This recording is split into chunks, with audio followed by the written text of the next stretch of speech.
Alors, déjà, un manager, c'est quelqu'un qui peut avoir différents niveaux de management. On peut avoir un manager opérationnel, un manager de grosse business unit ou un manager, donc bien sûr, de zones géographiques très importantes. Donc en fonction de ces différents niveaux de nombre d'encadrants, on peut avoir des styles différents. En tout cas, le point commun, c'est que le manager va fixer un cadre. Le manager est en responsabilité, c'est-à-dire qu'en fait, c'est lui qui a la responsabilité du budget, la responsabilité des évaluations et la responsabilité de la déclinaison de la stratégie. Donc ça, c'est très important parce que même s'il manage en mode collaboratif, à la fin, c'est toujours le manager qui prend la décision finale. Le cadre et ses 3 niveaux de responsabilité. Le leader, c'est quelqu'un qui peut être manager ou qui peut être un chef de projet, qui peut être un influenceur. On n'est pas obligé d'être manager pour être leader. Et ce n'est pas parce qu'on est un bon manager qu'il faut nécessairement être leader aussi. Donc ça, c'est bien important de le comprendre. Le leader, c'est celui qui va avoir une vision, qui va avoir en fait une envie, un projet, et qui va être beaucoup plus dans la conviction, l'influence, que dans la réalisation, l'opérationnel. C'est la grande différence. Donc des leaders qui sont en charge de management, bien, ça va être des numéros 2 d'entreprise qui vont penser l'entreprise de demain et qui vont en même temps décliner la stratégie. Mais on peut être leader en étant simplement un contributeur dans une communauté. Pourquoi? Parce que ces idées permettent d'évoquer, d'influencer, de rassembler. Et dans ce cas, on peut mener des projets collaboratifs. Donc il faut bien voir qu'en fait, c'est des rôles différents avec des outils et des niveaux de responsabilité différents. Alors oui, tout s'apprend.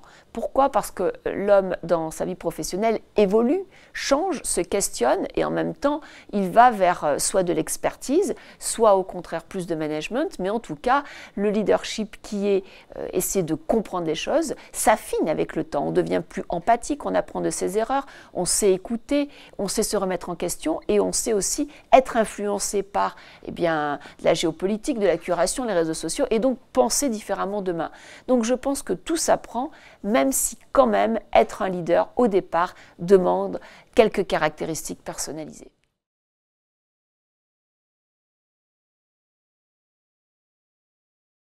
Alors, le leader, dans la transformation de l'entreprise, il est là pour montrer qu'en fait, la transformation va amener plus de performance, plus de bienveillance et certainement plus d'innovation dans les différents métiers. Donc il est là pour imaginer des possibles positifs. Bien entendu, un leader est toujours positif, ça c'est quand même très important, mais surtout, il va ensuite essayer de rassembler des équipes qui vont aller vers sa vision. Donc le leader, il est vraiment là pour le cap, le manager, il est là pour le chemin.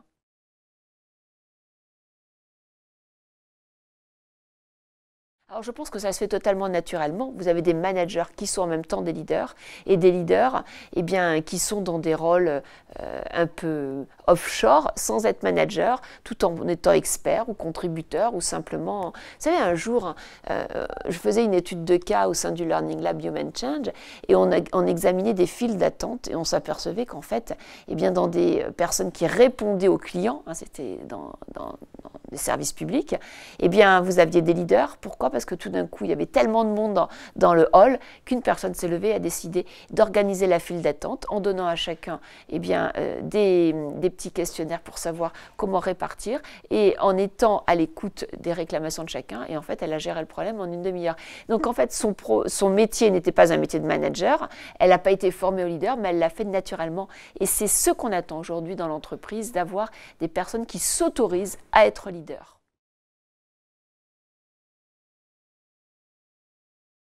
Oui, bien sûr. Je pense qu'aujourd'hui, dans les styles de management, on est beaucoup plus dans la bienveillance et dans l'écoute de ce que chacun veut faire, même si, en même temps, on est sur de nouvelles règles d'organisation. Des règles qui sont plus consensuelles, mais qui existent, parce que sans règles, c'est l'anarchie.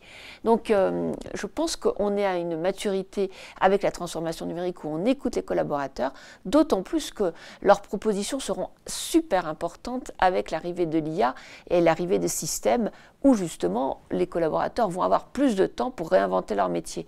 Donc il faut leur donner la parole, les écouter, et c'est quand on a des collaborateurs qui s'expriment, que nous avons des collaborateurs engagés, différents, de motivés. C'est beaucoup plus loin l'engagement.